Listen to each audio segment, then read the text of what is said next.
ఆయన ఎన్నిసార్లు పుడతా పుడతాగా ముఖ్యమంత్రి అయ్యారా, సీఎం అయ్యారా? ఆయన పుడతా పుడతా నేర్చుకున్నారా సీఎం?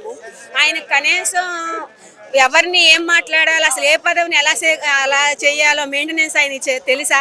అయితే ఆయన చేసినట్టు పరదాలు కప్పుకుంటాం మాకు రాదండి. అందుకని మేము అట్లా ఉంటాం. మా పవన్ కళ్యాణ్ అన్న మొత్తం ప్రతి ఒక్కళ్ళకి, మన పవన్ కళ్యాణ్ అన్న ప్రతి ఒక్కళ్ళలో కూడా గుండెల్లో ఉన్నాడు.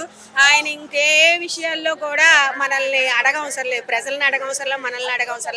ఆయనకున్నే పేరు నేము మనం అందరికీ ఆయన ఒక భగవంతుడితో సమానం. ఈయన దువ్వాడ శ్రీనివాస్ గారు చెప్తున్నారు కదా, ఈయన పవన్ కళ్యాణ్ గారు చంద్రబాబు నాయుడు గారి దగ్గర నెలకు ఒక 50,000 కోట్లు ఆయన ప్యాకేజ్ గా తీసుకుంటున్నారు అనేసి మాట్లాడుతున్నారు కదా. ప్యాకేజీగా తీసుకుంటున్నారు అంటే ఇప్పుడు మొన్నటిదాకానేమో అమ్మో మేము పవన్ కళ్యాణ్ గారిని మేము మాట్లాడమని వాళ్ళిద్దరూ కూడా వీడియో ముందు చెప్పారు, మీడియా ముందు. మరి ఇప్పుడు ఎలా మాట్లాడుతున్నారు ఆయన శ్రీనివాస్ గారు?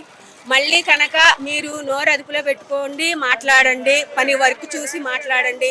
కానీ ఇట్లా అయితే పవన్ కళ్యాణ్ కానీ ఎవ్వరూ ఏమీ మాట్లాడొద్దు. ఆయన చేసేది పని వర్క్ చూసి చూడండి. ఆయన మా గ్రామంలో వచ్చి అన్ని రోడ్లు పోపించుకున్నాం. ప్రతి ఒక్కరింటికి మేము వర్క్ చేసుకుంటున్నాం వెళ్ళి.